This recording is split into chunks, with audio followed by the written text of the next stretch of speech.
किसान भाइयों नमस्कार, स्वागत है आप सभी का आपका अपना यूट्यूब चैनल एग्रीसर्च 360 में।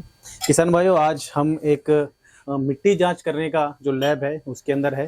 किसान भाइयों हमने एक वीडियो से पहले ही बनाया था कि कैसे मिट्टी का सैंपल लिया जाता है, उसके बाद मिट्टी का जांच होता है और मिट्टी का जो है जो रिपोर्ट है वो आता है। उस रिपोर्ट के आधार पे अगली जो फसल है उस पर कौन सा पोषक तत्व कितनी मात्रा में डालने चाहिए वो सारा जो लेखा जोखा है वो सॉइल सैंपलिंग का जो टेस्टिंग का जो रिपोर्ट होता है उस रिपोर्ट में लिखा जाता है। कभी कभी आपने सॉइल हेल्थ कार्ड के बारे में भी आपने सुना होगा। जो सॉइल सैंपलिंग का जो जांच किया जाता है उसके बाद जो रिपोर्ट बनता है उसी रिपोर्ट को ही सॉइल हेल्थ कार्ड कहते हैं। तो देखिए किसान भाइयों, अगर आपको नहीं पता है कि किस तरह से सॉइल सैंपलिंग लिया जाता है तो इसके ऊपर भी हमने एक वीडियो बनाया है। ये आई बटन में आप क्लिक करके उस वीडियो को देख सकते हैं। क्योंकि किसान भाइयों सही से मिट्टी के रिपोर्ट लेने के लिए, सही रिपोर्ट बनाने के लिए आपको ये भी जानना ज़रूरी है कि मिट्टी का सैंपल लेने का सही तरीका क्या है। तो किसान भाइयों इस वीडियो में हमने बढ़िया से बताया है कि किस तरह से सॉइल सैंपल लिया जाता है और कैसे आप फ्री में अपना मिट्टी का जो है जांच कर सकते हैं। तो किसान भाइयों ये इस लिंक पे क्लिक करके आप इस वीडियो को जरूर देखिएगा। तो चलिए शुरू करते हैं। आज हमारे साथ जो है हमारे श्री कृष्णा द्विवेदी जी है जो लैब असिस्टेंट है, और साथ में ये पवन शर्मा जी है, ये भी हमारा जो है लैब जो असिस्टेंट है। तो सबसे पहले मैं आपको ये बता दूं, ये जो लैब है ये एक सॉइल टेस्टिंग वैन है जो इफ्को की तरफ से चलाया जा रहा है। किसान भाइयों ये पूरा का पूरा एक चलता फिरता जो है वो सॉइल टेस्टिंग लैब है। आप देखिए सारा का सारा सेटअप है और हमारे जो टेक्नीशियंस है वो सब काम कर रहे हैं। ये इतने सारे बीकर है, इसमें मिट्टी डाला जा रहा है। ये 60 सैंपल का सेटअप है और 60 सैंपल में एक दिन में इनका जांच होता है और फिर इनका रिपोर्ट बनता है। इसमें केमिकल डाला गया है, ये शायद कौन सा केमिकल है, हाँ ये पोटेशियम नाइट्रेट जो है केमिकल जो है ये इसको डाला गया है। तो स्टेप बाय स्टेप सारा चीज़ हमको दिखाएंगे पहली बार कि किस तरह से मिट्टी का जांच होता है। मुझे लगता है आप लोगों ने पहले कभी भी नहीं देखा होगा मिट्टी का जांच कैसे होता है। तो चलिए शुरू करते हैं इस वीडियो को। रेडी? तो किसान भाइयों शुरू करते हैं। मिट्टी जांच का जो सीक्वेंस है वो कौन कौन से जांच होते हैं, किस किस पोषक तत्व के लिए क्या क्या जांच किया जाता है और कैसे किया जाता है। तो हमारे साथ हमारे श्री कृष्णा द्विवेदी जी है। द्विवेदी जी आप थोड़ा स्टेप बाय स्टेप बताइए। सर सबसे पहले तो मैं ये बताना चाहता हूँ कि इस वैन में इफ्को की जो वैन है ये उत्तर प्रदेश के समस्त 75 जिलों में गांव-गांव खेत जाके तुरंत ही उसका रिजल्ट देती। हम यहाँ पे इस बस में 5 टेस्ट कर रहे हैं, पीएच का और ईसी का, जीवांश कार्बन प्रतिशत और उपलब्ध पोटास और फास्फोरस का। सबसे पहले मैं आपको पीएच ईसी का बता रहा हूँ।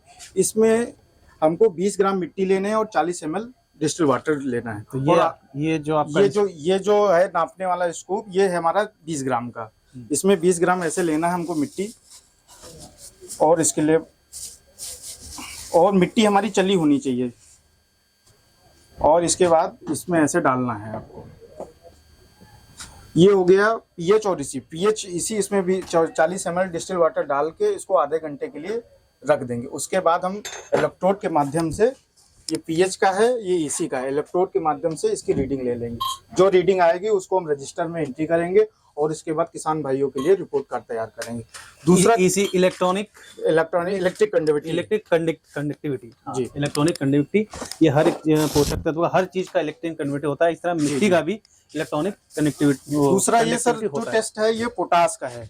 पोटास में हम क्या करते हैं कि उसको जो हम लोग 5 ग्राम मिट्टी को लेते हैं और 25 ml अमोनियम एसीटेट को मिला के सेकिंग मशीन में 5 मिनट के लिए सेक करते हैं। ये हमारी सेकिंग मशीन है और इसमें हम ये सेकर के द्वारा हम लोग इसमें लगाते हैं और आधे घंटे सेक करते हैं। सेक करने के बाद हम लोग क्या करते हैं, ये फिल्टर पेपर से इसको छानते हैं। छानने के बाद हम लोग ये देखिए फिल्टर पेपर में इसको ऐसे छानते हैं इससे। उसके बाद जब छानने के बाद हम लोग फ्लेम फोटोमीटर के माध्यम से इसकी जांच करते हैं। तीसरा टेस्ट जो है ये फास्फोरस का है। चौथा फास्फोरस क्या है, फास्फोरस में हम लोग 2.5 ग्राम मिट्टी लेते हैं, 50 ml लेते हैं सोडियम बाइकार्बोनेट और 1 ग्राम चारकोल एक्टिवेट लेते हैं और उसको आधे घंटे के लिए सेकिंग मशीन में सेक करते हैं। सेकिंग मशीन में सेक करने के बाद हम लोग उसको फिल्टर करते हैं। फिल्टर करने के बाद हमको स्पेक्ट्रोफिटर मीटर जो अभी हम निकालेंगे उसके माध्यम से हम लोग जांच करेंगे। जांच में जो भी आएगा उसका हम लोग अपने रजिस्टर में एंट्री करेंगे। फिर किसान भाइयों को देके मृदा स्वास्थ्य का, और उसके अनुसार उनको बताएंगे कितनी मात्रा में आपको आवश्यकता है फास्फोरस की। फास्फोरस की। यानी कि आप देखिए एक बार अवेलेबल पोटास क्या हो, कितनी मात्रा है आपके मिट्टी में, खेत में, उसके लिए आपका ये पोटेशियम टेस्ट होगा। और ये आपका फास्फोरस कितना है, आपके मिट्टी में कितना अवेलेबल फास्फोरस है, वो इसका जांच होगा। और सबसे मेन जो टेस्ट है हमारा जीवांश कार्बन का, जो सबसे मोस्ट मोस्ट इम्पोर्टेंट होता है, मोस्ट अगर इम्पोर्टेंट जिस जो होता खेत है। में जीवांश कार्बन की कमी होगी उसमें पोषक तत्वों की भी कमी होगी, और दूसरी बात हमारा जो पौधा है वो ग्रोथ अच्छी नहीं करेगा। इसमें क्या करेंगे हम लोग, 1 ग्राम मिट्टी डालेंगे सबसे पहले, उसके बाद उसमें हम 10 ml पोटेशियम डाइक्रोमेट डालेंगे, और उसके बाद अभी ये प्रोसेस चल रहा है, उसके बाद 20 ml हम H2SO4 डालेंगे। उसके बाद हम लोग आधे घंटे के लिए इसको रिएक्ट होने के लिए ऑक्सीडेशन प्रक्रिया होती है। उसके बाद हम लोग 200 ml डिस्टिल वाटर डालेंगे, फिर 10 ml आर्थोफॉस्फोर, और इस ब्यूरेट के माध्यम से हम लोग हर बीकर की, हर सैंपल की हम लोग टाइट्रेट करते हैं। टाइट्रेट में जो भी रीडिंग आती है उसके अनुसार हम लोग रजिस्टर में एंट्री करते हैं। तो इस तरह मेनली हमको पौधे को जो चाहिए प्राथमिक उसमें 3 तत्वों के, पोटास, फास्फोरस, नाइट्रोजन, तो ये तीनों चीजें हम लोग मेनली करते हैं। ये हमारा हम सुबह आते हैं और 9 बजे, और शाम को 4 बजे के बाद हम किसान भाइयों को उसी टाइम रिपोर्ट दे देते हैं, और उनको समझाते हैं कि आपके खेत में कौन से पोषक तत्वों की कमी है, आलू के खेत में आपको कितनी मात्रा में खाद डालनी है, और धान की मात्रा कितनी, धान के खेत में धान की फसल के लिए कितनी मात्रा डालनी है। ये सारी चीजें हम किसान भाइयों को अवगत कराते हैं। इसीलिए हम लोग गांव-गांव जाते हैं और गांव में किसानों के लिए निःशुल्क, इसमें कोई, और एक दिन में हम लोग 60 सैंपल के नमूनों की जांच की जाती है। उसके बाद ये हमारा एक मृदा स्वास्थ्य कार्ड है, इसके माध्यम से हम लोग किसान को रिपोर्ट बनाते हैं। वहाँ किसान का नाम है, पिता का नाम है, ये 5 पैरामीटर जो जांच करते हैं, जीवांश कार्बन, उपलब्ध फास्फोरस, उसके अनुसार हम लोग यूरिया, DAP की मात्रा की आकलन करते हैं कि कितनी मात्रा। अभी क्या है, किसान को जैसे कि उसको मालूम ही नहीं है कि हमें अपने खेत में कितनी जरूरत की आवश्यकता हो, उसको जरूरत है कम की, वो डाल रहा है 2 कट्टे। इसीलिए हम लोग संतुलित उर्वरक डालने के लिए किसानों को प्रोत्साहित करते हैं।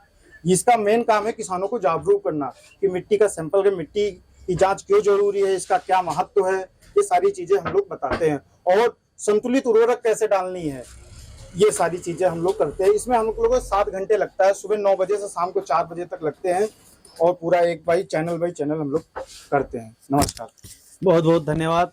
देखिए बहुत बढ़िया से इन्होंने समझाया है। अभी तो इनका कार्यक्रम शुरू हो रहा है, जैसे 7 घंटा इन्होंने कहा है कि इनको लगता है, क्योंकि हर एक प्रोसेस का कुछ समय होता है। जैसे इस वाले प्रोसेस में जहाँ पे हम ऑर्गेनिक कार्बन निकालते हैं, इसमें आधा घंटा तो इनको रखना पड़ता है केमिकल मिला के। उसके बाद हर प्रोडक्ट एक अलग अलग समय है, जैसे इसमें पोटास निकालेंगे, इसमें से फास्फोरस, फिर शेकिंग में इसमें शेक करेंगे, फिर फिल्टर में, कई सारे प्रोसेस होता है, तो इसमें इनको समय लगता है। तो पूरे 7 घंटा समय इनको कम से कम लगता है। और इनकी जो क्षमता है वो है 60 सैंपल की। तो एक दिन में ये लोग 60 मिट्टी के सैंपल को आसानी से चेक करके उसका जो हेल्थ कार्ड है, हेल्थ रिपोर्ट है, वो निकाल के ये लोग किसानों को हैंड ओवर कर देते हैं।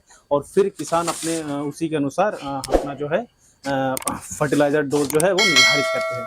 तो किसान भाइयों, अगर आप भी अपना मिट्टी का जांच कराना चाहते हैं तो सबसे पहले तो आप ये जानिएगा कि किस तरह से मिट्टी का सैंपल लिया जाता है। उसके लिए मैंने पहले जो एक वीडियो है उसका मैंने आई बटन में लिंक छोड़ दिया है, और डिस्क्रिप्शन में मैं उसका लिंक छोड़ देता हूँ।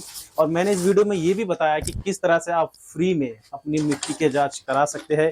किसान भाइयों, आप जरूर इस वीडियो को देखिए। किसान भाइयों, ये वीडियो अगर आपको अच्छा लगा है तो प्लीज़ इस वीडियो को लाइक करिएगा, और अगर आप पहली बार हमारे चैनल पे आए हैं तो हमारे चैनल को सब्सक्राइब जरूर कर लीजिएगा।